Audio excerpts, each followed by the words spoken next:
नमस्कार और हमारी आज की इस खास चर्चा में आप सबका स्वागत है। आज हम एक बहुत पुरानी कहानी पर बात करने वाले हैं।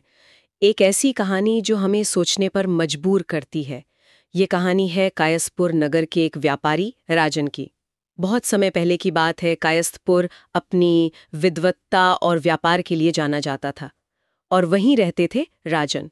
बुद्धिमान थे, सफल भी, पर उनका एक सिद्धांत था जो शायद आज भी कई लोगों का हो, मुनाफा पहले, भावना बाद में। ये सिर्फ एक कहानी नहीं, बल्कि कर्म, पश्चाताप और खुद को बदलने की जो संभावना होती है ना, उसका एक आईना है। हम देखेंगे कि कैसे दीपावली की एक रात, वो रोशनी का त्योहार, राजन के जीवन में एक ऐसा मोड़ लाती है जहां उसका सामना होता है स्वयं दिव्य पुरुष चित्रगुप्त से, और उनके हाथ में है वो रहस्यमयी स्वर्ण पुस्तक जिसमें हर कर्म का हिसाब दर्ज होता है। आज हम जिस वृतांत पर बात कर रहे हैं उसका शीर्षक है व्यापारी, चित्रगुप्त और स्वर्णलेखा। हमारा मकसद है इस कहानी की परतों को खोलना, इसके संकेतों को समझना और ये जानना कि ये हमें अपने रोजमर्रा के कर्मों, हमारी नीयत और जीवन जीने के तरीकों के बारे में क्या सिखा सकती है, खासकर दीपावली और चित्रगुप्त पूजा के संदर्भ में। तो चलिए इस विचार यात्रा में साथ चलते हैं। तो कहानी शुरू होती है कायस्थपुर नगर से, जहां राजन का व्यापार, जैसा बताया गया, खूब फल फूल रहा था। उसकी दुकान पर हमेशा भीड़ रहती थी। लोग उसे एक कामयाब इंसान मानते थे। पर यह कामयाबी किस कीमत पर आ रही थी? उसका सिद्धांत तो साफ था, मुनाफा सबसे ऊपर। हाँ, और ये जो बाहरी सफलता है ना, ये अक्सर एक भ्रम पैदा करती है। कहानी बताती है कि राजन की दुकान तो ग्राहकों से भरी रहती थी, पर उसके दिल में धीरे धीरे लालच की दीवारें ऊंची होती जा रही थीं। वो सिर्फ मुनाफा देखता था, मानवीय पहलू नहीं। गरीबों को दुत्कार देना, मजदूरों की मेहनत का पैसा वक्त पर ना देना, ग्राहकों को लुभाने के लिए सच झूठ का इस्तेमाल करना, ये सब उसके व्यापार का हिस्सा बन गया था। ये एक क्लासिक उदाहरण है कि कैसे बाहरी समृद्धि के पीछे एक नैतिक खालीपन छिपा हो सकता है। बिल्कुल। लोग भले कहें राजन बड़ा सफल है, पर उसके मन का या कहीं कर्मों का लेखा जोखा शायद एक अलग ही तस्वीर पेश कर रहा था। बिल्कुल। ऐसा लगता है जैसे उसकी सफलता का बाहरी शोर उसके अंदर की आवाज को दबा रहा था। पर कब तक? फिर आता है दिवाली का पर्व। कहानी में जिक्र है कि पूरा नगर दीपों की रोशनी से नहाया हुआ था, हर तरफ उत्सव का माहौल था, घरों में खुशियां थीं। लेकिन इस बाहरी जगमग के बीच राजन का मन बेचैन था। ऐसा पहली बार हुआ कि उसे अपने ही घर की रोशनी के बीच एक गहरा अंधेरा महसूस हुआ, अपने भीतर का अंधेरा। ये एहसास ही शायद बदलाव की पहली दस्तक थी, है ना? बिल्कुल। और ये अंदरूनी बेचैनी उसे एक अनअपेक्षित दिशा में ले जाती है। कहानी के अनुसार रात गहरी हुई, सब सो गए, पर राजन को नींद नहीं आई। उसके मन में विचार आया, शायद थोड़ी देर मंदिर चला जाऊं। ये कोई सोची समझी योजना नहीं थी, बल्कि मन की उथल पुथल का नतीजा था। वो अकेला ही मंदिर की ओर चल पड़ा।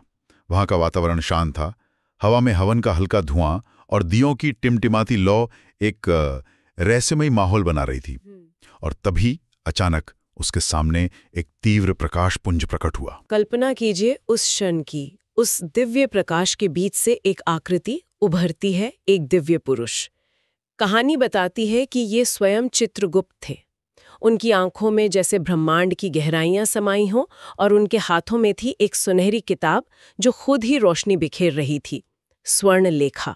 ये महज कोई किताब नहीं थी, ये तो जैसे राजन के अपने ही कर्मों का आईना था जो अचानक उसके सामने आ गया। बिल्कुल। हिंदू मान्यताओं में चित्रगुप्त को कर्मों का लेखा जोखा रखने वाले देवता के रूप में जाना जाता है। वो दिव्य मुनीम जो हर जीव के अच्छे बुरे कर्मों का हिसाब रखते हैं। कहानी के अनुसार चित्रगुप्त शांत स्वर में राजन से कहते हैं, राजन, तुम्हारे जीवन भर के कर्मों की गाथा इस स्वर्ण लेखा में दर्ज है। इसे देखो, क्या तुम अपने इन कर्मों को पहचानते हो? ये स्वर्ण लेखा सिर्फ अतीत का रिकॉर्ड नहीं, ये इस बात का प्रतीक है कि हमारे हर विचार, बोल और काम का एक वजन होता है, एक परिणाम होता है, जो कहीं ना कहीं अंकित हो रहा है। ये सुनकर राजन का कांप उठना स्वाभाविक था। कहानी बताती है कि उसे कुछ कहने की जरूरत ही नहीं पड़ी। किताब के पन्ने अपने आप पलटने लगे और हर पन्ने पर उसके जीवन का एक कर्म अंकित था। ये दृश्य बड़ा मार्मिक रहा होगा। जहां उसने कभी निस्वार्थ भाव से किसी की मदद की थी, उस पन्ने से सुनहरी आभा निकल रही थी। लेकिन जहां उसने धोखा दिया, लालच किया या किसी का हक मारा, वहां से एक काली धुंधली सी छाया उभरने लगी। उसके अच्छे और बुरे कर्म दोनों जैसे सजीव होकर उसके सामने खड़े हो गए थे, बिना किसी पर्दे के। अपने कुकर्मों के इस प्रत्यक्ष प्रमाण को उस काली धुंध को देखकर राजन का साहस जवाब दे गया। विवरण के अनुसार वो घुटनों के बल गिर पड़ा और उसकी आवाज में पछतावा था, हे देव, क्या ये सब मिटाया जा सकता है? क्या इस कालिक को धोने का कोई उपाय है? ये मनुष्य की गहरी आकांक्षा को दर्शाता है, अपने अतीत की गलतियों के बोझ से मुक्त होने की चाह। हम सब कहीं ना कहीं चाहते हैं कि काश हम अपने बुरे कर्मों को मिटा सकें, और यहीं पर चित्रगुप्त का उत्तर कहानी को एक नई दिशा देता है और शायद जीवन को भी। कहानी में लिखा है, वे मुस्कुराए, एक गहरी समझ भरी मुस्कान, और कहा, राजन, लेखा कभी झूठ नहीं बोलता। जो किया गया वो अंकित हो चुका है। पर मनुष्य के पास दो अनमोल वरदान हैं, पश्चाताप और सुधार का अवसर।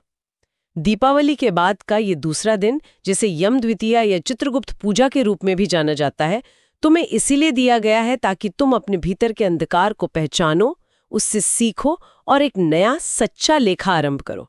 इसका अर्थ बहुत गहरा है। अतीत बदला नहीं जा सकता, उसके निशान रहते हैं। सही कहा। लेकिन वर्तमान का पश्चाताप और भविष्य को सुधारने का संकल्प हमारे हाथ में है। ये बात महत्वपूर्ण है कि चित्रगुप्त ने ये नहीं कहा कि तुम्हारे बुरे कर्म मिट जाएंगे। उन्होंने कहा, नया लेखा आरंभ करो, यानी पुरानी गलतियों का बोध करके उनसे सबक लेकर आगे का जीवन सच्चाई और नेकी से जीने का संकल्प लो। पश्चाताप केवल आंसू बहाना नहीं, बल्कि अपने नजरिए और कर्मों में वास्तविक परिवर्तन लाना है। ये आशा की किरण है कि हम अपनी कहानी को किसी भी मोड़ पर एक नई दिशा दे सकते हैं। फिर कहानी के अनुसार वो दिव्य प्रकाश धीरे धीरे विलीन हो गया और राजन की आंख खुली।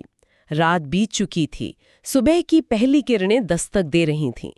तभी बाहर से मंदिर के पुजारी की आवाज आई, जैसे रात के अनुभव को सुबह की वास्तविकता से जोड़ रही हो। आज चित्रगुप्त पूजा है, सभी अपनी कलम, दवात और बही खातों की पूजा करें और आने वाले वर्ष के लिए सच्चे कर्म का संकल्प लें। यह घोषणा राजन के लिए महज एक सूचना नहीं थी, ये उसके लिए एक आह्वान था, एक नई शुरुआत का निमंत्रण। और राजन ने उस आह्वान को सुना। कहानी बताती है कि उसके अंदर सचमुच कुछ बदल चुका था। रात का अनुभव महज सपना नहीं था, वो एक जागृति थी। वो उठा और सबसे पहले उसने अपने पुराने बही खाते खोले, वो खाते जिनमें उसकी चालाकियों, झूठ और लालच के अनगिनत निशान थे। एक क्षण वो उन्हें देखता रहा, फिर उसने उन्हें हाथ जोड़कर जैसे कहा, आज से मैं तुम्हें और अपने कर्मों को पवित्र करूंगा। ये एक शक्तिशाली प्रतीकात्मक कार्य है, अपने अतीत की गलतियों को स्वीकार करना और उन्हें दोहराने से इनकार करना। इसके बाद, जैसा विवरण में बताया गया है, उसने एक नया बही खाता खोला, उसकी पूजा की, कलम दवात की पूजा की और मनी मन एक गहरा प्रण लिया। अब से मेरा हर शब्द, मेरा हर व्यापारिक सौदा, मेरा हर कर्म सत्य और धर्म के रास्ते पर होगा। ये सिर्फ हिसाब किताब की बात नहीं थी, ये जीवन के मूल्यों को, अपनी पूरी कार्यशैली को बदलने का संकल्प था। उसने अपने जीवन का एक नया अध्याय लिखने का फैसला किया था। यहीं से कहानी में एक अद्भुत और कह सकते हैं काव्यात्मक मोड़ आता है।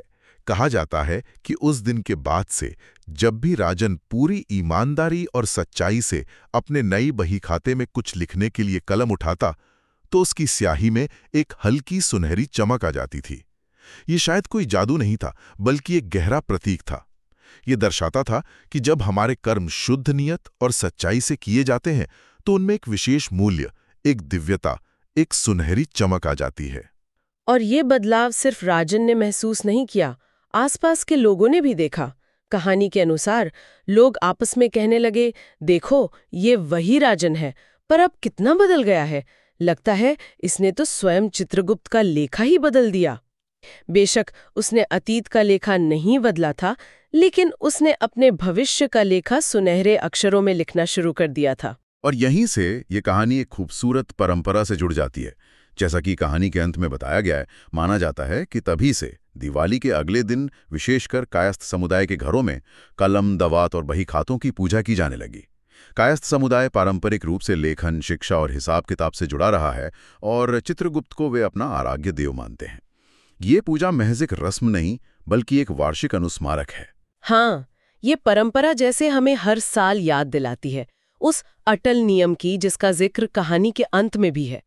चित्रगुप्त जी हमें जैसे याद दिलाते हैं, कर्म ही भाग्य का लेखा है और सच्चा इंसान वही जो अपने कर्म का लेखक स्वयं बने। बिल्कुल। ये कहानी और इससे जुड़ी परंपरा हमें यही सिखाती हैं कि हम अपने भाग्य के निर्माता स्वयं हैं, अपने कर्मों के माध्यम से। हमारे पास हर क्षण, हर दिन ये चुनाव करने का अवसर होता है कि हम अपनी जीवन पुस्तक में क्या लिख रहे हैं। क्या हम सच्चाई, ईमानदारी, करुणा और सेवा भाव से लिख रहे हैं, या अनजाने में ही लालच, झूठ और स्वार्थ की काली स्याही का उपयोग कर रहे हैं। ये हमें अपने कर्मों के प्रति अधिक जागरूक और जिम्मेदार बनने की प्रेरणा देती है। तो राजन और स्वर्णलेखा की ये कहानी हमें कर्म के सिद्धांत की गंभीरता तो बताती ही है, पर उससे भी ज्यादा ये आत्ममंथन, पश्चाताप की शक्ति और बदलाव की मानवीय क्षमता पर रोशनी डालती है। ये दिखाती है कि बाहरी सफलता चाहे कितनी भी चमकदार क्यों न हो, असली मूल्य आंतरिक शुद्धि और नेक कर्मों का ही है। और सबसे बड़ी बात, ये आशा जगाती है भी सुधार का रास्ता हमेशा खुला है, चाहे हमारा अतीत कैसा भी क्यों न रहा हो। और अंत में ये हम सबके लिए गहरा सवाल छोड़ जाती है, जिस पर विचार करना चाहिए।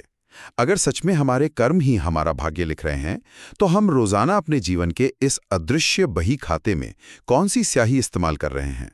क्या हमारी कलम से निकलने वाले शब्द और कर्म सुनहरी चमक वाले हैं, या उनमें कहीं काली धुंध छिपी है?